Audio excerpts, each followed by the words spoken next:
Evet. Kanal 5 Milli kanalı inşallah. Evet, merhaba dostlar. Şu an Kırgızistan'da Bişkek'teyiz ve Bişkek'ten TV5 kanalındayız. Sağ olsunlar Sayın Genel Müdürümüz, Genel Müdür Yardımcımız, Haber Dairesi Müdürü beraberiz, bu aradayız ve yanımda da bir Manasçı. Evet, şey dendiği zaman, Kırgızistan dendiği zaman Manas destanı akla gelir. Manasçı kardeşimiz var. Böyle en küçük Manasçılardan birisi. Burada Manas maşallah yaşamaya devam ediyor. Manas'ın yeri son derece önemli. Bu da bize gerçekten o kadar güzel karşıladılar ve burada şey adına, Kırgızistan'daki yayın politikası adına söyleşiler yaptık az önce. O kadar tatlı şeyler söylediler, o kadar güzel şeyler söylediler ki burada o birliklerin Türkiye ile Kırgızistan arasındaki o birliklerin, kardeşliğin, can bağının bilincinde olmaları bizi ziyadesiyle mutlu etti.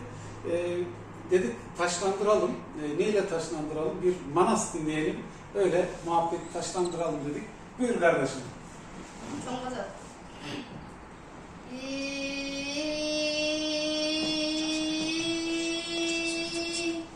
Hayratın yetip boyundan avaki boy kalgan ikensin.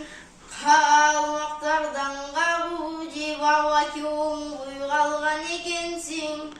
Oyrunun ana zölgöndün, oyup cerdi kömgöndün, oyrut kalmak mancudan oşundu tartı versinci.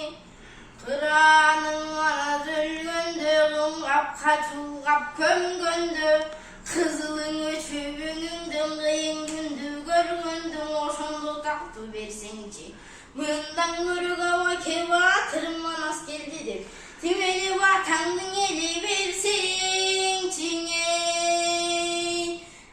Maniker versin bugündü, vatanıp kalmak kalbayı, hakla çalan huzurça, haram tartı valbayı, kız uzunla gelgen son, kızı toğundan salbayı, töründürüp basbayı, töğü kudup tasbayı, törülür damat incillep, gözüne ağrın tasbayı, çulgayıp koynuna, soğuk kolun salbayı, özgürlük dilindi, özünün dilinin tanbayı, özgürlük dilindi, özünün dilinin tanbayı, ip baktırbayı mancuğa, dilindi baylap salbayı, ağa kuygur kızımı şintip kalmakça süylüp kalbayın oy.